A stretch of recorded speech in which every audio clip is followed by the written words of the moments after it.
Today's show is brought to you by Destination Weddings, a person's way of saying, think we're friends? Prove it by blowing thousands on airfare to watch me slow dance with someone I'll grow to resent once the sex gets old.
We're talking about that actually. What is going to be the Mount Rushmore? That is the question today.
Have you ever been to a place that only accepts cash? That only? Only accepts cash. Yes. I've been there, but it's been a long time. Yeah, actually, there was a local restaurant around here that did up until a few years ago. There's one here that will take cash, and they will not charge you the fee that they get charged when you swipe a card. Yeah, I've seen that a few times as well. There was one that only took cash. They had an ATM if you need to go get cash, and you could go use the ATM, but they would not accept a card. Now I think they've come around and they're accepting cards, actually. Well, if you didn't have any, they would point you to that shady ATM in the corner. Sure.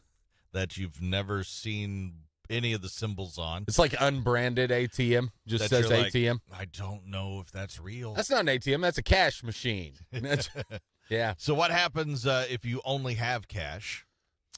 Reverse ATMs have been popping up where they take your cash and then they split you out plastic. It's the reverse.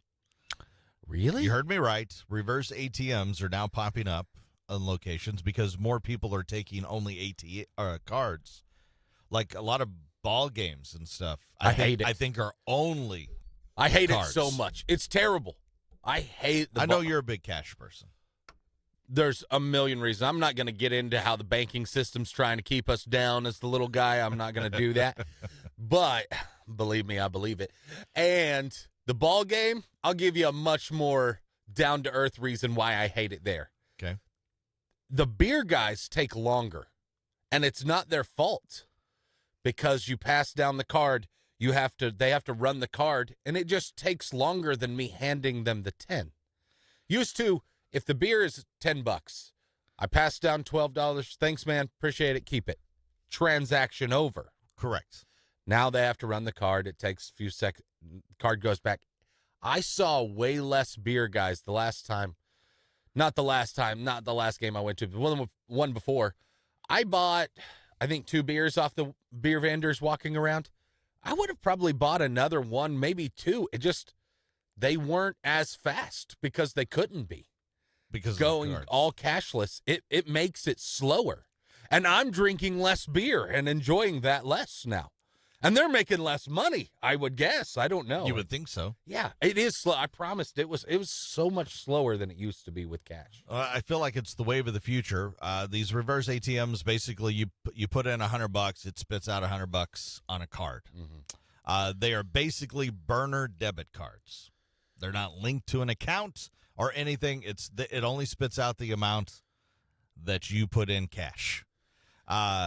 They don't deduct a transaction fee, it says, usually, which is usually a few bucks. That surprises me. I'm sorry. I apologize. They do deduct a transaction fee. Yeah, that sounds more right. Okay, so you put in $100, they'll give you 97 on a piece of plastic now. Yes, because there's $3 for the plastic. Mm-hmm. And then every time you swipe that at the store, then the store has to pay 3% on that too. And your $100 just became $80 next thing you know. They have them apparently at Yankee Stadium in New York where the concession stands don't accept cash, but some people are not happy about it. Obviously, a lot of people carry cards, but cashless businesses can be a burden for older and low-income shoppers, not to mention younger people who haven't set up credit cards or bank accounts. Yeah. They say younger people especially. It's not as common as it used to be, but it's still a common thing. I know some like 10-year-olds that have debit cards. That's a real thing. So I doubt that's very common at this point. Now, I didn't have a checking account until, a debit card until I was, I don't know, in my 20s, I guess. It was all cash at that point. Now I've reverted back to just cash. I was 26 or 7 before I had a bank account. Before you had a bank account? Wow. Yes. All right, that's something. Yeah. I was cashless up until then. That's pretty crazy, yeah. That's a long way into life before you hate the banks more than I do. I didn't hate them. I just didn't never do it. I never had enough money to put money in it. That's my problem.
All right, Anna, we've got it. So you can think about it while we're thinking about it. It is in honor of Pat Sajak, last ever Wheel of Fortune tonight. We are going to do game show hosts. Game show hosts. Mount Rushmore today.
Friday. Yeah. Oh, it's Friday, Bobby. Yeah, it is, baby. And if you push all the buttons, people can hear you. I was like, why no sound come out of Mike when I talk? Anybody that was watching the live stream probably got my face very He was so confused. I was confused of why this not work. He was so baffled. I figured it out. It is Friday. And then Bobby just reaches over and pushes it. And it's like, oh, yeah. Okay. And it is Mount Rushmore Day. This time every week we go with Mount Rushmore. An important retirement celebration happens tonight. That is right. And Vanna White gave her fond farewell last night. Vanna's I don't know how to put into words what these past 41 years have meant to me. 8,000 episodes went by like that. When I first started, I was so green. You made me so comfortable and made me so confident. You made me who I am. You really did. We've grown up on television, and life events we shared with our families are my favorite. We've watched our children grow up together. We've traveled all over the world. We've eaten hundreds of meals together. We've laughed. We've cried. Oh, gosh. What an incredible and unforgettable journey we've had. You're like a brother to me, and I consider you a true lifelong friend who I will always adore. I love you, Pat. Vanna got all choked up. She did? I thought when you said she bid her farewell, is she leaving too? No. Okay. She's staying at least for now. And apparently they've already started filming new episodes. With Seacrest? With Seacrest. Okay. Pat Sajak, as you might be able to tell, is retiring. Today is his last episode. Yep. Final one. Which Vanna's very somber. And it is. It's a long time to work together, those two have. Like they've been on TV together. 8,000 shows. 8,000 shows. So it made us think, who are the greatest game show hosts of all time? Greatest game show hosts of all time. Pat Sajak will not be included in this Mount Rushmore, and the reason being is he's in honor of him. So he's like in honor of that, so he's Tip of the cap. Pat gets the one spot today overall. We'll draft everybody else after him. How about that? That works. All right, coin flip time. Here we go. Heads. I got to reflip. It fell off my hand. Hold on. Oh, because it was heads. Still heads? Yeah. It's heads. It really just fell off my head. Probably was tails. Dang it. All right. All right, I'm going to go with number one, and that would be Bob Barker. That's the clear number one to me. Bob is the quintessential game show host, if you ask me. Yeah. I have a 1A, 1B. Do you? Bob is 1A. Then there is a 1B. We'll see if you pick him. Okay, so this is what I'm guessing it is, and who I would take next is Alex Trebek. And that's who I would take. R.I.P. Alex Trebek. He's the only one. Well, maybe not the only one, but I mean, they did a great, like SNL parody of his stuff for a long time. It was so great. So, yes. So I think he is definitely. when you make it into that kind of pop culture world, then you're a big deal. Yes. Yeah. I'm with my second pick in the Mount Rushmore of game show host. It'll be Dick Clark. Okay. Dick Clark, $25,000 pyramid, and Yeah. a whole bunch of other stuff. And Well, didn't the pyramid number just keep changing because, $25,000 wasn't as much as it used to. now It's like 10,000, 25. Now it's now $1 it's- million or pyramid. the $250,000 pyramid, or something like that. Yeah. You know what? I'm going to go a little more new school on this. I'm going Steve Harvey at number 2. I think Steve's an Really? exceptional game show host. He's really Yeah. good with Family Feud thing. I I think just so. don't think he's been around long enough to make it. I bet it would be a stupid number of episodes he's already done. Interesting to look up. He's been on a while. Well, since you went with Steve Harvey and Family Feud is what I'm going to go with the guy that basically made the Family Feud what it is and allowed Steve Harvey to have a job. Well, Steve Harvey's got 9 million jobs. He didn't allow Steve to have a job. At least as the host of Family Feud. Okay. And I'm going to go with the kisser man himself, Mm-hmm. the creepy kind of kisser man, Yeah. Richard Dawson. Yeah, that's why he doesn't make my list. But he also made SNL type bits. I mean, he forced everyone to kiss him. That's a whole different world. It was back then. They all wanted to. It's a strange thing. It was an odd time in our history. Certainly was. All right, I'm going to go number 3 for me is a guy who was a famous talk show host first, but his show, I mean, that show took the country by storm. Regis Philbin. Who wants to be a millionaire? Regis has a certain delivery to him nobody can really repeat to me. And I'm going Regis Philbin at number 3. Oh, do I go old school or a little newer? Well, all of yours are pretty old or dead. Well, almost all of yours are dead. Bob's still hanging in there. So what I'm hearing, I don't know if this guy's alive, so I should go with somebody that's alive. You can go wherever you want, man. I don't care. Is what I'm hearing. So I'll go that direction alone, since Bobby's saying all your guys are dead. All of them are dead. Except for Bob. Bob's still alive. Bob's the only one hanging on. Yeah. So in that, I'll get another live one, and I'll go Howie Mandel. Oh, okay, yeah. He did the suitcase thing. I can't even remember what it was called. Shows how good he was. Do you remember what it was called? Yeah. What was it? Deal or No Deal. Oh, okay. All right. Thought you were just saying yeah. All right. Let's see. My list is dwindled down. So I'll go old school here. Yeah. Pre-Pat Sajak, and I'm going Chuck Woolery to wrap up. Really? Yeah. Let's go Chuck Woolery. I had 2 more on my list. Chuck Barris with the Gong Show. Okay. Claimed he was also in the FBI in his autobiography. A couple years after that, said, "Nah, I was a liar." Up. It was actually the Chuck Barris autobiography. I think there's a movie about it. It's quite a tale. Is it? And then, of course, Bob Eubanks, I think, should have been on there. That's who I was going to pick instead of Howie. Okay. But you tricked me into taking a live person. I don't know. Bob probably is still alive. I don't know. I would doubt it. But I remember Bob, he'd done a million game shows back in the day. Sure. He was one of those quintessential game show hosts, and that's what he did for a living. But the Newlywed Game. Yep. I remember as a kid, and not having a clue what whoopee meant. How many times a week do you do whoopee? Yeah. And everybody get all like giggly and stuff. And me You're as like, a kid, I'm like, whoopee cushions? and I don't even remember what my girl, what's whoopee? And she, watch the TV. It's clapping. No, they clap 5 times a day. Gene Rayburn, I guess, could get an honorable mention. I think Wayne Brady is pretty good, too. He's been doing it quite a while now, too. But, yeah. My list consists of Alex Trebek, Steve Harvey, Regis, and Chuck Woolery. I went with Bob Barker, Richard Dawson, Howie Mandel, and Dick Clark.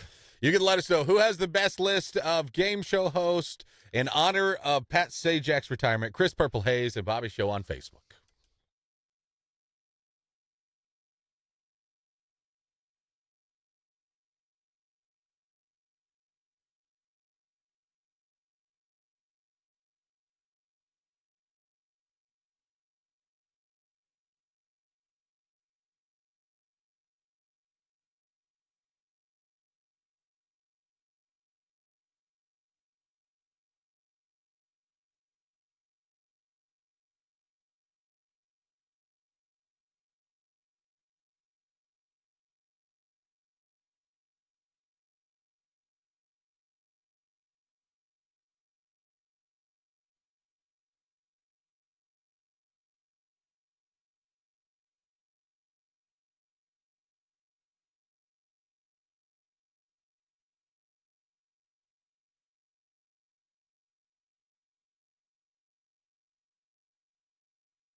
You had a good one.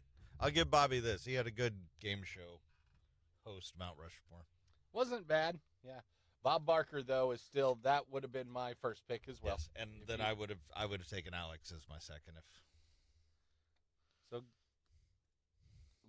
I don't know if you know, Bob Barker is a graduate of Drury University in Springfield. I did not know that. I was all bummed. My mom graduated from Drury, went back to school later in life, and her graduation ceremony, like most college graduations, there's like 2 or 3 ceremonies in one day. The ceremony before hers, Bob Barker was the keynote speaker. Ah, Then her graduation ceremony was some guy I'd never heard of. I was rooting for, oh, that'd be cool if we got Bob Barker. yeah. We didn't get Bob Barker. Must have been for, whatever. I don't know. Who knows? Maybe just did the one or whatever that class, whatever those graduates were going to school for. He went for something specific. Specific for it. Yeah. But yeah, he was there that day. I didn't see him, but I was always kind of bummed we didn't get to watch Bob Barker speak. That would have been cool. 2 new movies out today. What is out today? The Watchers. It's another M. Night Shyamalan movie. Okay. Starring Dakota Fanning. Okay. So it'll be kind of weird and freaky. And long. Yeah. Mysterious creatures Yep. trapped. Yep. Strangers. He forest. Iceland. He does mysterious creatures. Basically, a woman gets stranded in a forest in Iceland and takes shelter with 3 strangers who are trapped and stalked by mysterious creatures at night. Okay. Like most of all his movies. Sort of. Bad Boys, Ride or Die. The Bad Boys thing. I forgot about it. I've seen a lot of promos for the Bad Boys thing. Billy Joe Armstrong of Green Day is a Swiftie. He attended the Eras Tour in France, shared a photo, and the friendship bracelet he got from fans.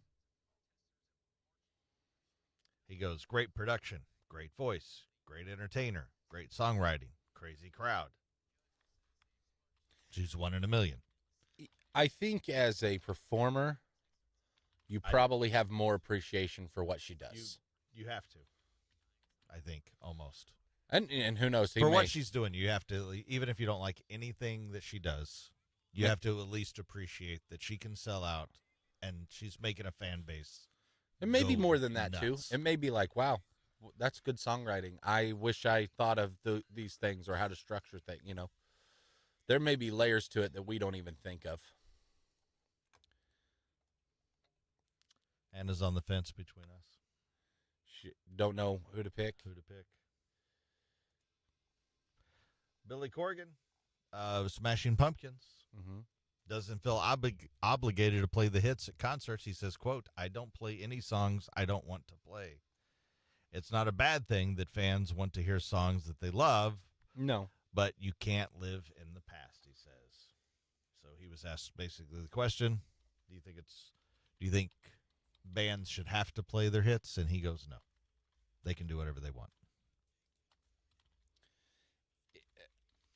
And he's I guess not wrong. they can. You can. Yeah, People might stop showing up at your shows. That's what I would say is I am usually kind of there to hear the hits. I'm not going to lie to him. It's what I want. If I'm going to watch Smashing Pumpkins, I want to hear 1979. I want to, but there's no wrong answer here, I guess.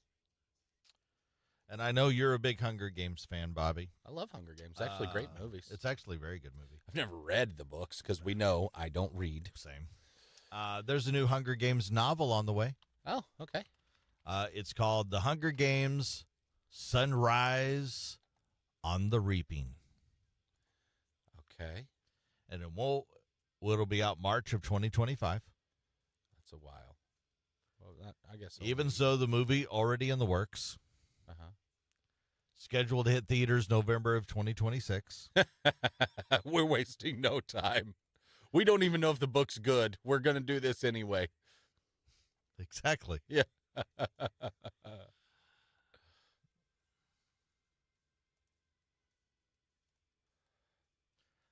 If you're not up on the Hunger Games lore, This will mean nothing to you, but the story does take place during the second quarter quill, 24 years before Katniss and the events of the first Hunger Games book. Yeah, I don't know if I know enough of So what you're talking about. Katniss might be like a kid, like a baby, Okay. or getting ready to be born, probably. Okay. All right, cool. So it's probably the story of everything happening as she's being born. I think that could be fun. And then it'll be like, oh, it's Katniss. I like then origin we'll stories. Yeah.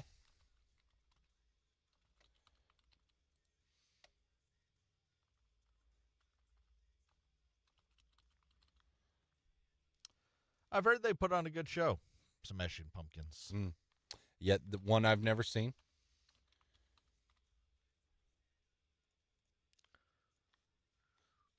I don't know if I know a lot of people who have been. Jules.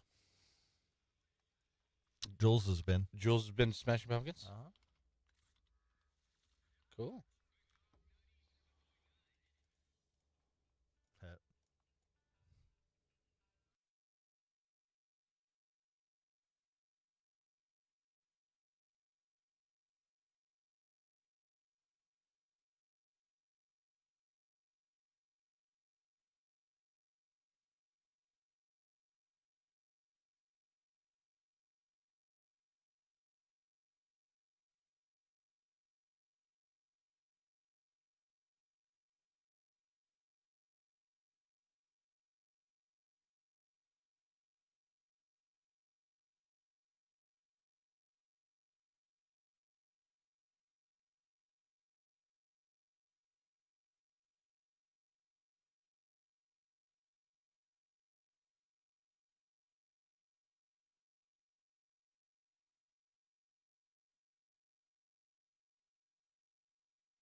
A fish fan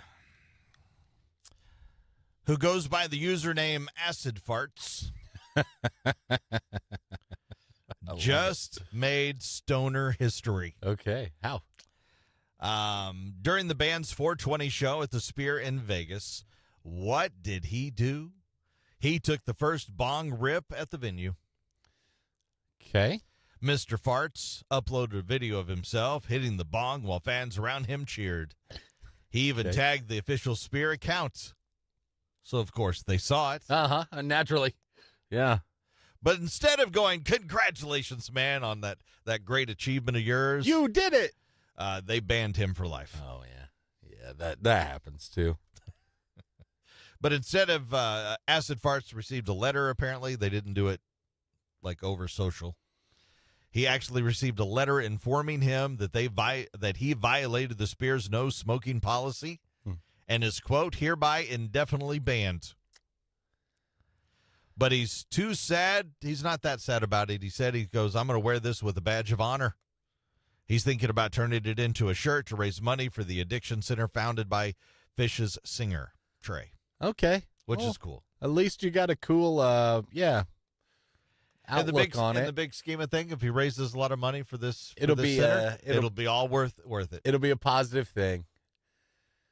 The Sphere is something I'd like to see, but if he's like just a big Fish fan, that's the reason he went. He may not care about going back anyhow. Right. It's not probably a venue you're going to go to 20 times, unless unless you're close by. And it depends on what they have and everything. I've seen video of the Dead. Yeah. Oh, it looks really cool. Even that. It looks really cool. Even their like nature thing or whatever, it looks like it'd be cool to watch. I mean, just so far out of the bands, I almost think the Dead might be pulling off a better the U2 one was show. pretty awesome. I'm telling you, the Dead one Mm-hmm. looks way better than U2. Yeah. Mm-hmm. Well, it was out there the last time I was there, and I never tried to go inside. But they were having U2 shows at that time, and I was like, yeah, I'm not paying that kind of money to go see it. And as far as how he snuck in that bong to do the first bong hit at the Spear, Curious. Acid Farts says that's a trade secret. He will not let you know how he gets his bungs in. I'm pretty sure I know undiscovered. then, and I don't want to take a rip off of it if it is where I thought it was. Yeah. It's in places or it's near places. Well. I don't think you want it. Sounds, goes right along with his name with Acid Farts. Here's Rich Glitter. This is not headline news. Metal thieves started stealing fire hydrants in Los Angeles. Police have nothing to go on, and now neither do dogs. Bill Gates is writing a memoir. He'll describe his journey balancing the world's best business with the world's worst haircut. New York City unveiled recycling containers for pizza boxes. That way you'll have a clean sidewalk to land on after being randomly punched. And spiders use their webs as microphones to spy around them. To put it another way, webs are to spiders what TikTok is to China. This is not headline news.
Have a good day, Anna.